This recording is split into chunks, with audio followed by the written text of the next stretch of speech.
ഇത് വളരെ സിമ്പിളായിട്ട് നടപ്പിലാക്കാൻ പറ്റുന്ന ഒരു പദ്ധതിയായിട്ട് കൂടി എന്തുകൊണ്ടാണ് ഇതുവരെ നടപ്പിലാക്കാത്തത്? മുല്ലപ്പെരിയാർ വിഷയത്തിൽ എനിക്ക് ചിലത് പറയാനുണ്ട്. ഇതിനൊരു സൊല്യൂഷൻ ഉണ്ട്. ഇത് മുഴുവൻ കേട്ട് നിങ്ങളുടെ അഭിപ്രായങ്ങൾ കമന്റ് ചെയ്യുക. ഇത്തവണ കാലവർഷം നേരത്തെയാണ്. എല്ലാ ഡാമുകളുടെയും കാച്ച്മെന്റ് ഏരിയ നിറഞ്ഞു കവിഞ്ഞിരിക്കുന്നു. കാലവർഷം കനക്കുകയാണ്, ഒപ്പം ഭയവും. കേരളം പ്രളയഭീതിയിൽ. നമുക്കൊന്നും ചിന്തിക്കാവുന്നതിനും അപ്പുറമാണ്. ഒരു ചെറിയ മഴ വരുമ്പോൾ തന്നെ ഡാമുകളെല്ലാം നിറഞ്ഞു കവിയുന്നു. മുല്ലപ്പെരിയാർ അണക്കെട്ടും നിറഞ്ഞു കവിഞ്ഞിരിക്കുന്നു. ഷട്ടറുകൾ തുറന്ന് നിറഞ്ഞു കവിഞ്ഞ് തകർത്തൊഴുകുന്ന ദൃശ്യങ്ങളാണ് കണ്ടുകൊണ്ടിരിക്കുന്നത്.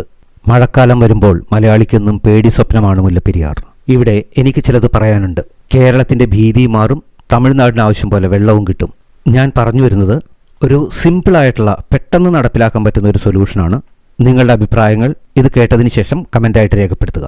നമുക്ക് പെർമനൻ്റ് ആയിട്ട് ഒരുപാട് സൊല്യൂഷൻസ് ഉണ്ട്. പുതിയ ഡാം പണിയുക, വാട്ടർ ലെവൽ കുറക്കുക, തമിഴ്നാട്ടിലേക്ക് കൂടുതൽ വലിയ ടണലുകളിൽ വെള്ളം കൊണ്ടുപോവുക, മുല്ലപ്പെരിയാർ ഡാം പെട്ടെന്ന് അറ്റകുറ്റപ്പണികൾ ചെയ്യുക തുടങ്ങിയവ.